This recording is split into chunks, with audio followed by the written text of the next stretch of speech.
क्या रोहित यहाँ आया था वर्कशॉप के अंदर और घबराया हुआ था? हाँ सर, रोहित जी ने जोनीता मैडम को एक चिट्ठी दिखाई। उसको पढ़ते ही जोनीता मैडम तो घबरा गई सर। ऐसा क्या था उस चिट्ठी में? पता नहीं सर, लेकिन दोनों की हालत खराब हो गई थी सर। उसके बाद वो दोनों भाग गए। उसके बाद जो हमने देखा सर, वो आप सोच भी नहीं सकते। क्यों? ऐसा क्या हुआ था? उनके बाहर जाने के कुछ मिनटों के बाद ही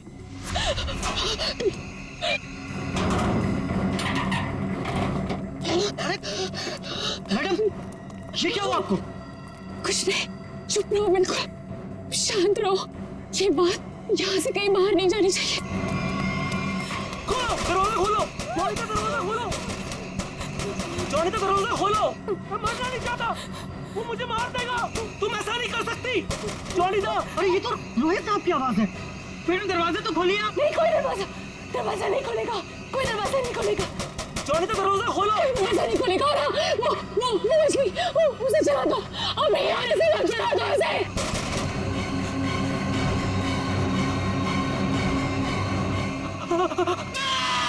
एक आदमी बाहर मर रहा था और आप में से कोई नहीं गया उसे बचाने के लिए? सर, जोनीता मैडम की हालत देखकर और रोहित जी की चीखें सुनकर हम सब बहुत डर गए थे सर। पता नहीं बाहर कौन था। और मैडम ने दरवाजा खोलने से मना भी किया था। कमाल है सर, ये जोनीता ये कुछ गड़बड़ लग रही है। हाँ सर, सारी बातें उसी की तरफ इशारा कर रही हैं। पता करना पड़ेगा उस चिट्ठी में ऐसा था क्या जिसकी वजह से इतना हंगामा हुआ है।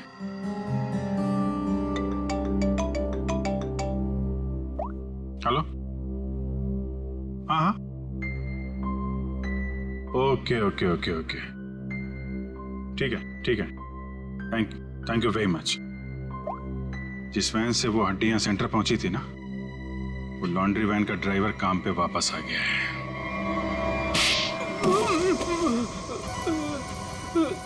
उठ। साहब, कीलू यही नाम है ना तुम्हारा? हाँ साहब। अच्छा है कि तुम छुट्टी मनाकर वापस आए। कब से इंतजार कर रहे थे हम तुम्हारा। हाँ, मारो मत साहब, आपने तो मुझे दिन में चांद तारे दिखा दिए साहब। साहब मैं सच बोल रहा हूँ, मुझे हड्डी के बारे में कुछ भी नहीं पता साहब। नहीं झूठ बोल रहा है सर। ये 2 दिन से घर में छुप के बैठा है। हाँ, ये तो हमारे कहने पर मालिक ने धमकी दी तब आया यहाँ पे। नहीं साहब, मैंने तो छुट्टी ले रखी थी साहब, इसीलिए मैं आराम कर रहा था। छुट्टी ले रखी थी? जी। सच बता, वरना एक और। नहीं साहब, मैं सब सच बता देगा साहब। पूछिए, आपको क्या पूछना है साहब। तुम्हारी वैन वहाँ साइंस सेंटर पे कैसे पहुंचा? साहब 6 अप्रैल की शाम को मुझे एक फोन आया था। उसने मुझसे कहा कि तुम्हारी मुझे वैन चाहिए कुछ घंटों के लिए साहब। बस मेरा काम इतना था साहब कि मुझे वो कांच की बंद पड़ी हुई फैक्ट्री के सामने अपनी गाड़ी खड़ी करनी थी साहब। बस इतना ही मेरा काम था साहब। किसी ने कहा और तूने कर दिया, सोचा नहीं क्या होगा उसका? साहब उसने मुझे 25,000 भिजवा दिए थे ना, इसलिए मैंने फिर कुछ सवाल नहीं किया साहब। बिना सोचे समझे काम करोगे तो ऐसे ही फंसोगे। गलती हो गई साहब। गलती हो गई। खून तो इस ग्लास मिल में हुआ है और वहीं हड्डियों का मांस उतारा गया होगा। निकले, काम करो, इस कीलू का फोन ले लो। इसको फोन करने वाले के बारे में हम खुद पता लगाएंगे। तब तक इस ग्लास मिल में है क्या देखते हैं।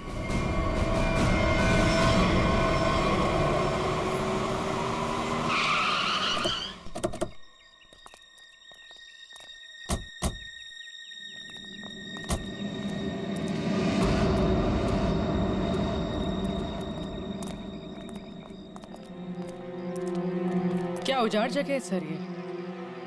क्या सच में कीलू ने अपनी वैन यहाँ पर छोड़ी थी?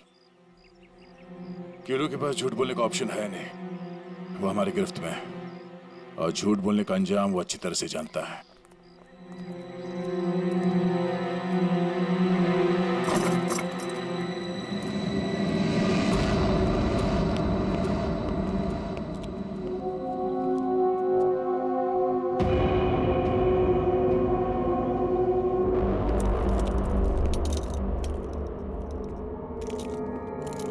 इस मिल में कांच तराशने का काम होता था और इसकी पूरी बॉडी को काफी देर तक एसिड में डुबो के रखा गया था। ताकि सारा मांस गल जाए। और इस खतरनाक एसिड का नाम है हाइड्रोलिज एसिड। गुनाह करने के लिए इससे अच्छी जगह हो ही नहीं सकती। किसी का खून करके उसकी हड्डियों को एसिड में गलाया गया है, और ऐसा काम यहां हो सकता है। ठीक है, चेक कर लेते हैं कुछ मिलता है क्या।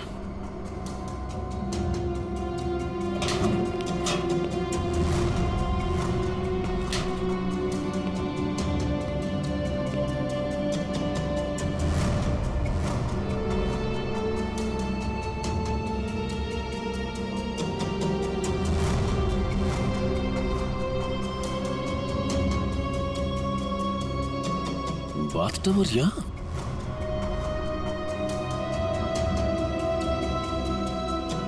साहब,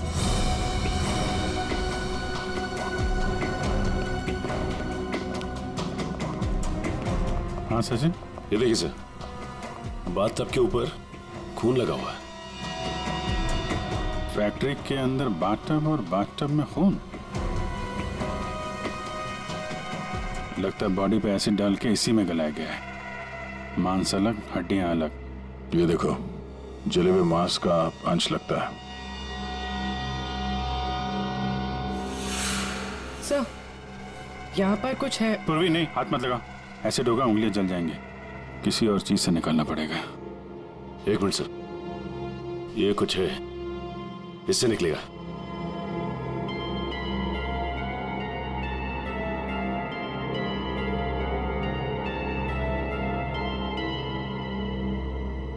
ये देखिए सर, ये अंगूठी पूरी तरह से जल गई है। सर, शायद उस आदमी की है जिसे यहाँ मारा गया है। सर, इस अंगूठी पे कोई डिजाइन बना हुआ है।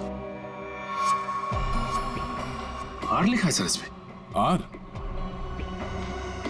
कहीं अंगूठी रोहित की तो नहीं? वो स्कूल के ट्रस्टी की हो सकते हैं। रोहित की बचपन की फ्रेंड जोनीता, वही बताएगी किसकी अंगूठी है। आपका कहने का मतलब क्या है कि मैं खूनी हूँ? अब ऐसे ही समझ लीजिए। जोनीता जी, अगर खूनी आप नहीं है तो कौन है, आप ही बताइए। देखिए, वो सब मैं नहीं जानती, लेकिन मैं सिर्फ इतना जानती हूँ कि मैंने कोई गुनाह नहीं किया है। अगर ऐसा है तो आपने अपने वर्कशॉप में वो मछली का मॉडल जलवाया क्यों? ये चुप रहने से तुम्हारी सच्चाई साबित नहीं होगी। दरअसल सर, वो मछली से खून निकलते देखकर मैं बहुत डर गई थी, इसलिए मैंने उसे जलवा दिया। चलिए, एक और बात बताइए जयंती। ये रिंग रोहित की है ना, जिसकी तुमने मदद नहीं की?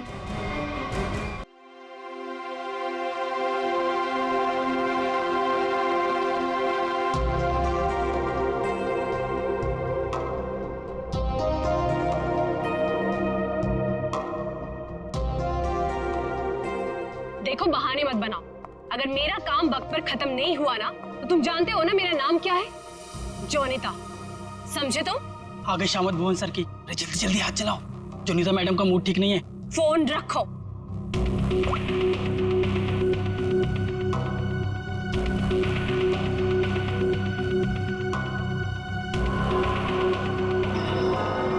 भुवन!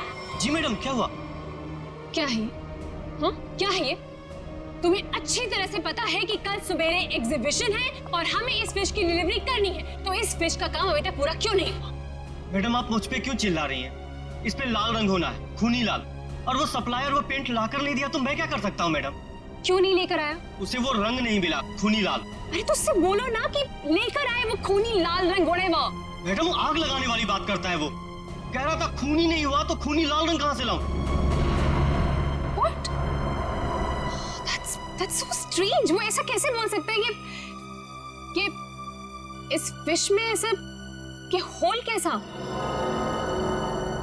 आप ही ने तो बोला था मैडम, कुछ मूवमेंट दिखाने के लिए उसमें कोई मोटर वोटर लगाएंगी शायद।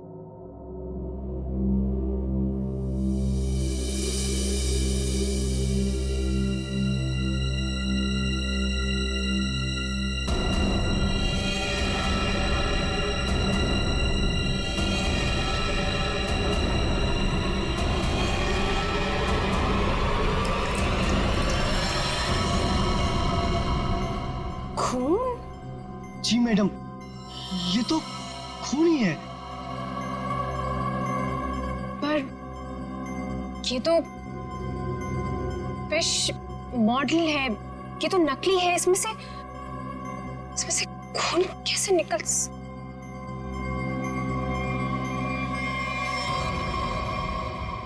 किसने किया है मेरे साथ ये घटिया मजाक? हाँ, कौन है तुम में से वो जो मुझे डराना चाहता है? Jonita, Jonita! रोहित, रोहित क्या हुआ? तुम इतने घबराए हुए क्यों लग रहे हो? ये देखो।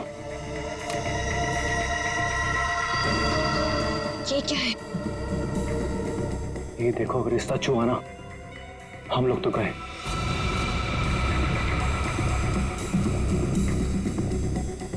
देखो,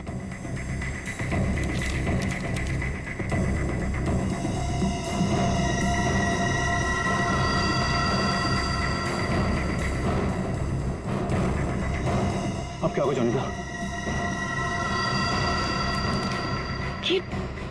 ये कैसे हो गया? ये नहीं हो सकता।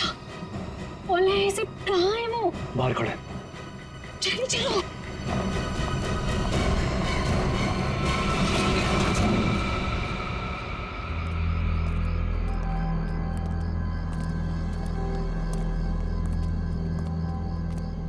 यहाँ तो कोई नहीं दिख रहा है। अरे यहीं पर तो था, पता नहीं कहाँ चला गया। रोहित, तुम्हें समझ में आ रहा है? हम दोनों बहुत बड़ी मुसीबत में फंस गए हैं। जान दो जॉनिता। रोहित, तुम्हें अच्छी तरह से याद है उसने यही तुम्हें इंतजार करने के लिए कहा था? हाँ, वो सिर्फ हमारे लिए तो यहाँ पर आया है। वो तो आया है, लेकिन वो कहीं दिखाई भी तो नहीं दे रहा है ना। अब हम क्या करें? तो एक काम करो, तो यहीं पर रुको, मैं जाके देखता हूँ। ठीक है, डू इट फास्ट।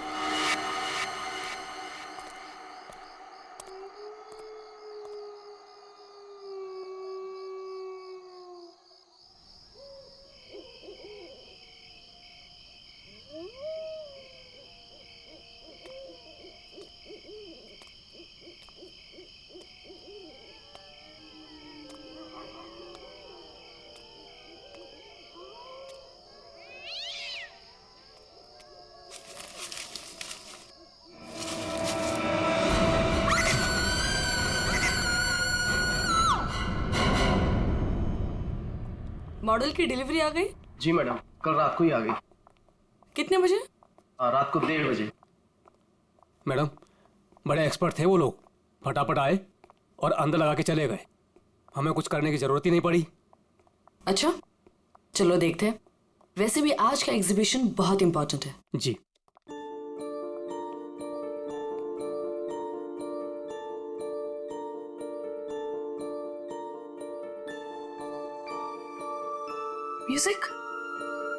म्यूजिक कहाँ से आ रही? जी मैडम, अंदर से आ रही है। सेंटर तो अभी तक खुला नहीं मैम। फिर अंदर से आवाज कैसे आ सकती है?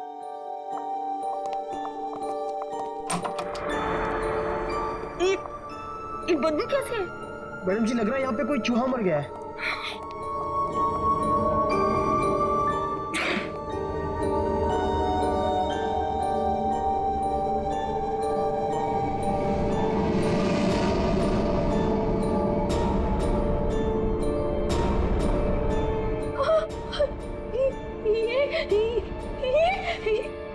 मैडम जी, ये तो हड्डियां है।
ये म्यूजिक, ये हड्डियों से बनाई हुई मछली और ये हाथ से बनाई हुई गुड़िया।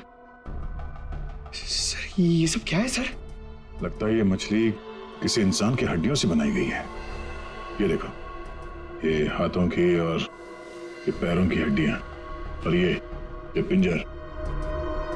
अरे बदबू, इन हड्डियों में जो मांस है, इस मांस का सड़न की वजह से आ रही है। मतलब सर किसी को मार के टांग दिया यहाँ पे। हाँ, अरे मांस अभी भी लगा हुआ हड्डियों पर और मछली की तरह बना दिया। ना काम। सर कोई ये कैसे कर सकता है सर? किसी ने किया और यहाँ पे लाके लटका दिया ताकि पूरी दुनिया देख सके। यहाँ मछली कहां से आई? सर यहाँ पर बच्चों के लिए बहुत बड़ा एग्जीबिशन होने वाला था और मछली का एक मॉडल आने वाला था, लेकिन पता नहीं ये कैसे आ गया। मछली का मॉडल कहां से आने वाला था? सर वो बहुत ही मशहूर आर्टिस्ट है, जोनिता मैम। जोनिता मैडम, क्या वही इसे छोड़कर गई थी यहाँ? जोनिता मैडम तो नहीं आई थी, पर रात पाली वाला वॉचमैन बोला कि यहाँ पर 2 लोग आए थे डब्बे लेकर, वही लगाकर चले गए। इस जोनिता से मिलना पड़ेगा। आप लोग जोनिता से नहीं मिल सकते। क्यों नहीं मिल सकते? क्यों आराम कर रही है? हड्डियां मिली हैं, हड्डियां इंसान की। और वो आपकी बीवी का आर्ट वर्क है। देखिए, मेरी वाइफ ऐसा कोई काम नहीं कर सकती। वो बेचारी तो खुद घायल है अभी। जोनिता घायल है? क्यों, क्या हुआ उसे? कल रात में एक सुनसान सड़क में एक चोर ने जोनिता से 10 लाख रुपए लूट लिए जो उसने सुबह बैंक से निकाले थे, और सर उसे चोट भी पहुंचाई। अब आप ही बताइए, वो बेचारी कैसे कुछ कर सकती है? क्या बात है सर, सुनसान रास्ते पे 10 लाख रुपए लेके जा रही थी। बहुत दिलेर औरत है। मिस्टर चिमन, जोनिता के साथ जो कुछ भी हुआ उसका बेहद अफसोस है हमें, लेकिन हमारा उनसे मिलना बहुत जरूरी है। सिर्फ 3-4 सवालों के जवाब चाहिए, उसके बाद हम लोग यहाँ से चले जाएंगे। उन्हें कोई तकलीफ होने नहीं देंगे हम। लेकिन सर वो तो आराम कर रही है। खून का मामला है। लेकिन सर मैं आपसे कह रहा हूँ, अगर जोनिता हमारे सवालों का जवाब यहाँ पे नहीं देगी तो उसे ब्यूरो आना पड़ेगा। सोच लीजिए। ठीक है सर, आइए। नहीं, आप यहीं रुकिए, हम लोग देखते हैं।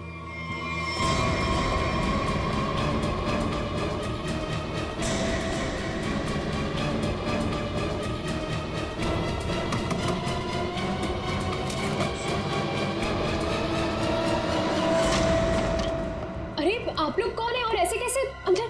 चिमन, कौन है ये लोग? सीआईडी। सीआईडी? आप लोग इतनी जल्दी? जी हाँ, पहले ये बताइए कि आपके साथ हुआ क्या था? सब कल रात की बात है। मैं अपना काम खत्म करके वर्कशॉप से घर आ रही थी, तभी कुछ बदमाशों ने मुझे घेर लिया और मेरा ब्रीफकेस मुझसे छीन लिया। उसमें 12 लाख रुपए थे। ये जो मार्क्स आप लोग देख रहे हैं, ये सब उन लोगों की वजह से है। आप लोग इसीलिए आए हैं ना? 12 लाख की 10 लाख? अरे आइए आइए चिमन जी, आइए। आपने कहा कि 10 लाख रुपए लूटे गए, अब ये कह रही हैं कि 12 लाख रुपए लूटे गए। हाँ? कमरे के बाहर से अंदर आते आते 2 लाख रुपए बढ़ गए। कमाल है। खैर ये बात छोड़िए, मुद्दे की बात पर आते हैं। ये बताइए, एग्जीबिशन में आपने इंसानों की हड्डियों से बना हुआ मछली का मॉडल क्यों भेजा था? इंसान की हड्डियों से बना हुआ मछली का मॉडल मैं अभी क्या बोल रहे हैं? मेरी कुछ समझ में ही नहीं आ रहा है। देखा सर, मेरी बीवी कितनी मासूम है। जोनिता, बोल दो इन्हें कि तुमने ऐसा कुछ नहीं भेजा। हाँ हाँ, बहुत मासूम है ये, लेकिन हमारे पास सबूत भी है और गवाह भी। मछली का मॉडल आप ही ने रेडस्टोन साइंस और आर्ट सेंटर में भेजा था। क्या? वहां उसका मालिक तो मैं हूं। मेरा मतलब है, वहां मैं पार्टनर हूं। जोनिता, तुमने मेरे ही सेंटर में हड्डियों से बनी हुई मछली भेज दी? नहीं चिमन, मैंने कुछ नहीं भेजा है, मैं सच बोल रही हूँ। तो सेंटर के मालिक आप हैं? कमाल है। बीवी ने भेजा हड्डियों से बना हुआ मछली का मॉडल अपने ही पति के सेंटर में। हाँ, सब मैंने तो सिर्फ एक मछली का मॉडल बनाया था, वो भी पूरा नहीं हुआ था। लेकिन सर उसमें कुछ गड़बड़ थी। किसी ने मुझे डराने के लिए उसमें खून भर दिया था। सब मुझे सच में नहीं पता कि वो हड्डियों की मछली वहां कैसे चली गई। मैं सचमुच नहीं जानती सर, सचमुच नहीं जानती। अच्छा, कोई तो लाया होगा। कोई तो वजह होगी हड्डियों की मछली बनाने की। अगर आपको नहीं पता तो आपके वर्कशॉप में बाकी के लोगों से पूछताछ करनी पड़ेगी कि वो हड्डियां कहां से आई। सर, मुझे पता है आपको किसकी गर्दन पकड़नी चाहिए। किसकी? ईशान और रुपेश। सर, ये दोनों मेरे पार्टनर्स इस सेंटर की ओनरशिप में। दोनों ही बड़े टेढ़े लोग हैं सर। टेढ़े लोगों को सीधा करना हमें आता है। ईशान और रुपेश, गौर से देखिए, ये लटकाया आप लोगों ने बच्चों के एग्जीबिशन के लिए। हाँ? सर, ये सब चिमन और उसकी बीवी की हरकत है। रुपेश, जबान संभालो अपनी। ये सेंटर जितना तुम दोनों का है उतना मेरा भी है। क्या मैं अपने सेंटर में ऐसी घिनौनी हरकत करूंगा? चुप हो जाओ। ईशान और रुपेश, तुम दोनों यहीं रहो, बाकी सब बाहर। चलिए चलिए चलिए, चलो चलो। अरे मैंने तुमसे कहा ना, इस एग्जीबिशन की जिम्मेदारी चिमन पे मत छोड़ो। अब देखो क्या हो रहा है। वो अपनी बीवी जोनीता के पास चला गया और हम दोनों को ये सब भुगतना पड़ रहा है। इधर। हाँ, हमसे भी बात कीजिए। आप दोनों को चिमन और जोनीता पे शक क्यों है? आप नहीं जानते मियाँ बीवी को सर। एग्जीबिशन में आर्टिफिशियल मछली लगाने की बजाय देखिए क्या लटका दिया इन्होंने। सर, उन्होंने ये सब सिर्फ हम दोनों को फंसाने के लिए किया है। अच्छा, अगर ये सब जोनीता ने किया है तो ये हड्डियां कहां से ले आई? सर, आपने तो कहा था ये इंसान की हड्डियां हैं। उसने किसी का मर्डर किया होगा। शक्ल से लगता है कि वो कुछ भी कर सकती है। सर, आपके सेंटर से कोई गायब है? नहीं सर। तो फिर ये हड्डियां है किसकी?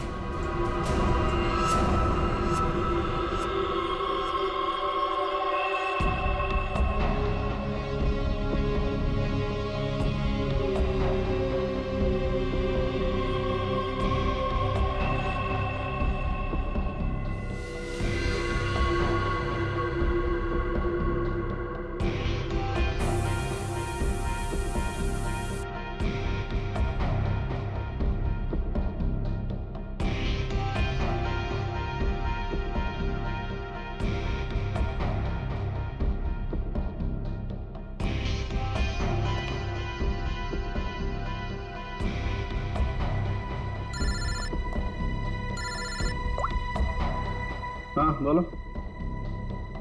अच्छा, ओके, थैंक यू। सर, ये देखिए।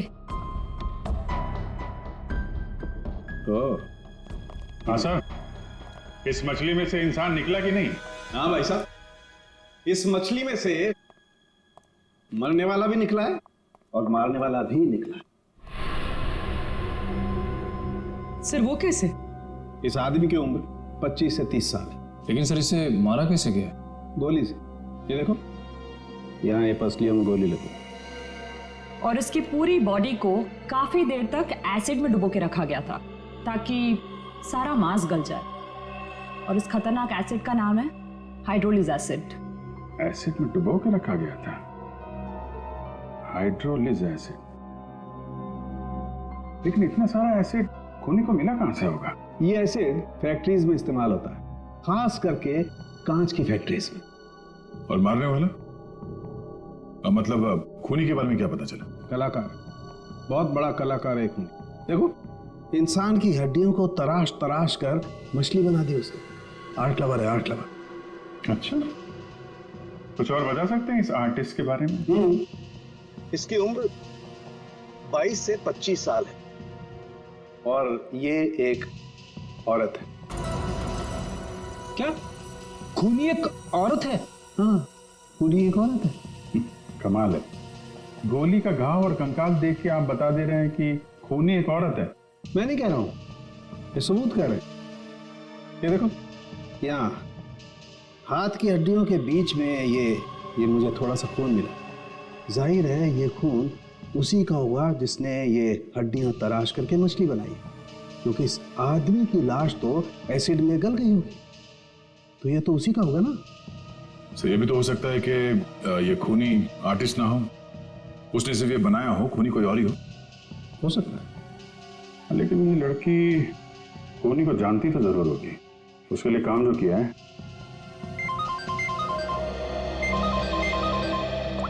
चलो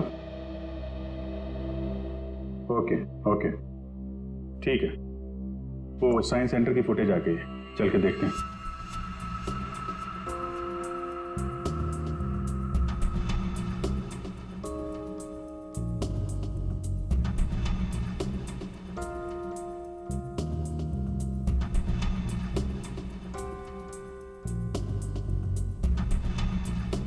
वैन तो आई है सर यहाँ पे।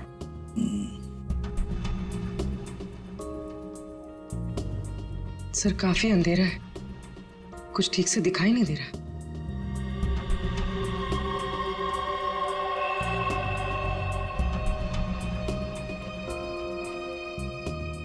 भले अंधेरा हो मगर निखिल, दोनों के फोटोग्राफ्स सारे पुलिस स्टेशन में भेज दो, इनके बारे में पता लगा। शायद इसी बॉक्स में लाया गया होगा सर, वो मछली वाला मॉडल।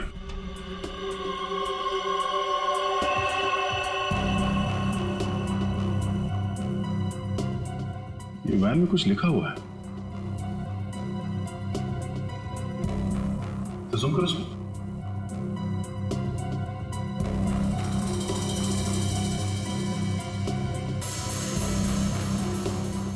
कबूतर का लोगो बना है और बीपी से तो कुछ भी हो सकता है सर। एक काम करते हैं पूर्वी, गवर्नमेंट रजिस्ट्रेशन एजेंसी से पता लगा, देखो क्या ऐसी कोई कंपनी है, कोई एस्टैब्लिशमेंट है, कोई दुकान हो जिसके लोगो में कबूतर बना हुआ हो, उनके साथ ये मैच करके देखते हैं ये कबूतर, शायद खूनी के बारे में कुछ पता चल जाएगा।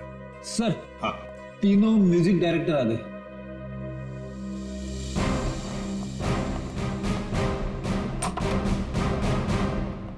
देखिए हम आप लोगों को म्यूजिक का पीस सुनाएंगे, उसे सुनकर आपको बताना है कि आप लोग क्या जानते हैं इसके बारे में।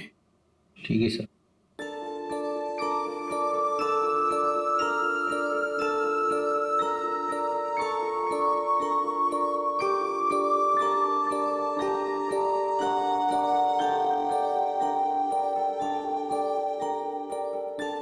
ये तो मेरा म्यूजिक है सर। I mean, मैंने इसे रिकॉर्ड करवाया है। लेकिन सर किसी को मार के उसकी हड्डियां लटका दी गई हैं, वहां बज रहा था ये म्यूजिक। सर मुझे नहीं पता कि किसके मर्डर में इसका इस्तेमाल हुआ है, आप लोग प्लीज मेरा यकीन कीजिए सर, मैं बेगुनाह हूँ। आपने ये पीस किसके लिए रिकॉर्ड किया था? म्यूजिक क्लास के लिए, AJK स्कूल। सर वैन पे जो लोगो था वो किसी ब्लू पिजन लॉन्ड्री का है। Blue pigeon laundry? ये रिंग रोहित की है ना, जिसकी तुमने मदद नहीं की? ये तो जब पता था तो बचाया क्यों नहीं उसे? हाँ? हमें पता है कि उस रात वर्कशॉप के बाहर रोहित तुम्हारे साथ था, क्या हुआ था वहां पे? उसकी मदद क्यों नहीं की तुमने? बताओ। कौन था उस रात तुम्हारी वर्कशॉप के बाहर? और उस चिट्ठी में क्या था जो रोहित ने आपको दिया था? सब मुझे नहीं समझ में आ रहा है, आप लोग क्या कह रहे हैं? देखिए इस वक्त मेरे पति बाहर है और मैं उनके एब्सेंस में आप लोगों के किसी भी सवालों का जवाब नहीं देना चाहती। आप लोग प्लीज मुझे बातों में मत फंसाइए। हम तुम्हें फंसाने नहीं आए, तुम्हें बचाने आए। मछली के उस मॉडल में जो हड्डियां हैं वो शायद रोहित की है। जिसने भी रोहित को मारा उस रात वो तुम्हें भी मारना चाहता था। अब जो कुछ भी है सच सच बताओ, झूठ बोलने का कोई फायदा नहीं। सर मैं नहीं बचूंगी अब, अगला नंबर मेरा है सर। उसने कल रात मुझ पर भी हमला किया था, ये निशान उसी की वजह से है सर। मैं तो बच गई लेकिन मैं रोहित को नहीं बचा पाई सर। कौन था वो जो तुम्हें मारने आया था? सर मुझे नहीं पता सर, मैं उसका चेहरा नहीं देख पाई। कोई सिर्फ तुम दोनों को ही क्यों मारना चाहता मगर? हाँ? नहीं सर, हम दोनों 3, मैं, रोहित और शौनक। शायद कोई हम तीनों से उस राज के लिए बदला ले रहा है। कौन सा राज?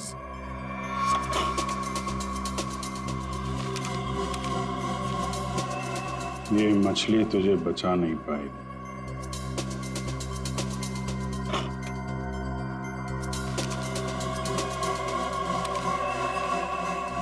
ये गुड़िया का खेल बहुत जल्दी खत्म हो जाएगा। सर ऐसा ही लेटर रोहित के पास भी था सर। कोई हम तीनों को डरा धमकाकर हमसे पैसे ऐंठ रहा है। अच्छा, जोनीता और शौनक, अब सब कुछ सच सच बताओ। क्या किया तुम लोगों ने? बताओ जल्दी। सब 2006 में मैंने, शौनक ने और रोहित ने मिलकर एक छोटी सी कंपनी बनाई जिसमें हम बिजनेस पार्टनर्स थे। हमें उस कंपनी के लिए पैसों की जरूरत थी और हमें इन्वेस्टर मिल भी गई, समारा। उसने हमारी कंपनी में 1 करोड़ रुपए की इन्वेस्टमेंट की। कंपनी का प्रॉफिट देख के हम लालच में आ गए और सारा पैसा हम तीनों ने आपस में बांट लिया। फिर एक दिन हम कैसे करेंगे उसके पैसे वापस? रिलैक्स गाइस, हम लोग कंपनी को घाटे में शो कर देंगे। पेपर से मैं दिखा दूंगा कि घाटा हो गया। प्रॉब्लम क्या? और मैं इतनी बेवकूफ हूं कि सब मान जाऊंगी। समारा हम, तो तुम लोग मुझे घाटा दिखाओगे? समारा ने ऐसे ये बिजनेस खड़ा नहीं किए। पैसा दिया है समारा तो लेना भी जानती हूँ। प्लीज उसे छोड़ दो। तुम चुप। पीछे हटो।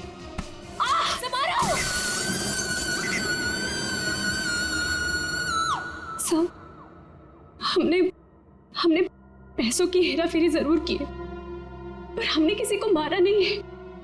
वो तो सिर्फ एक एक्सीडेंट था बस। हमने कंपनी बंद कर दी और अपने अपने रास्ते चले गए।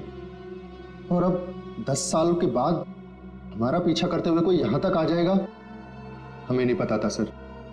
और सर, उस रात को मैं रोहित के साथ वर्कशॉप के बाहर इसीलिए आई थी क्योंकि मुझे उस इंसान से मिला था जिसने ये बॉक्स और चिट्ठी दी थी मुझे। सर, लॉन्ड्री में इस नंबर से फोन आया था, उसका पता चल गया है। वो चिमन का नंबर है।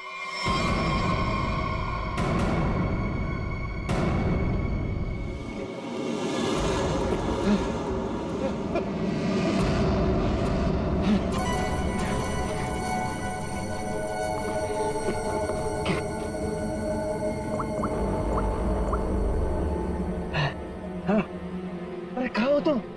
फंस जाऊंगा मैं, जल्दी आओ। अच्छा कहाँ?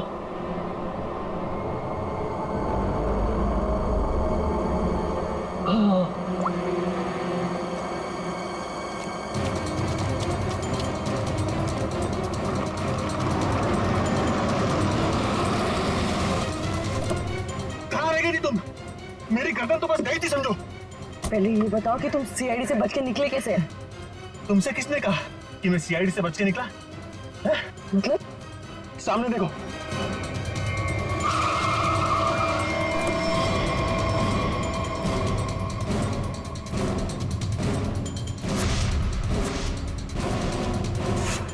सीआईडी यहाँ पर कैसे?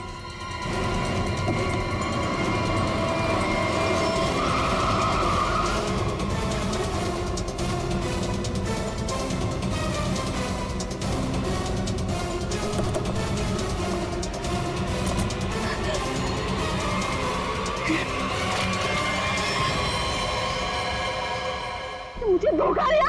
हाँ? मैं अकेला क्यों डूबूं? तुम्हें साथ लेकर डूबूंगा। डूबेगा नहीं तू, मरेगा। गोली मत चलाना। पास हो जाना, मार दूंगी मैं इसे। नहीं, गोली मत चला।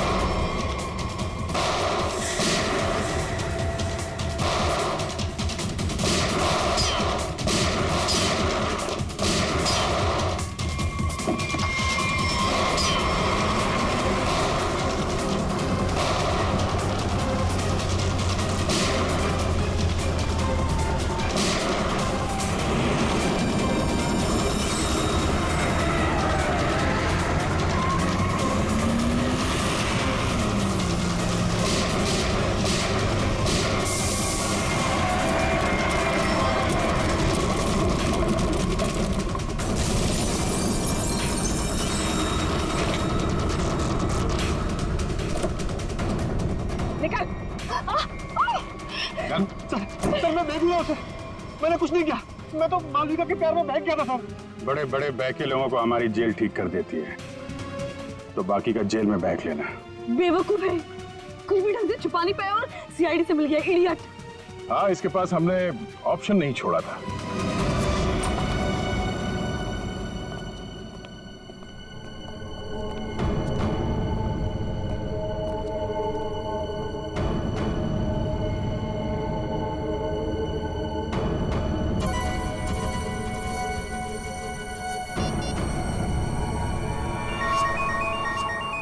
यही जगह है, यही छुप के बैठा वो।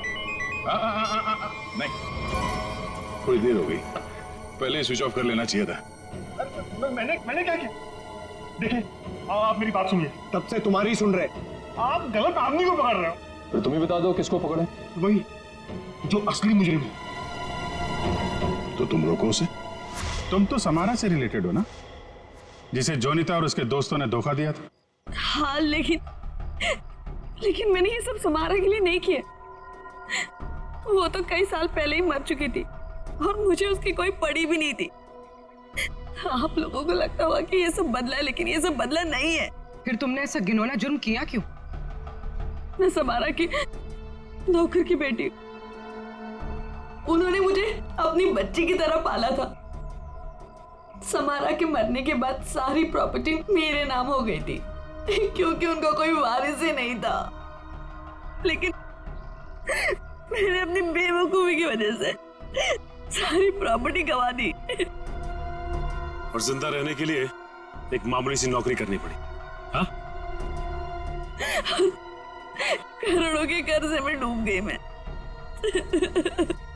तो जोनीता, रोहित, शौनक और उनके पुराने कंपनी के कागजात, वो धमकियां, रोहित के दर्दनाक मौत, इस रास्ते कैसे चल पड़ी तुम?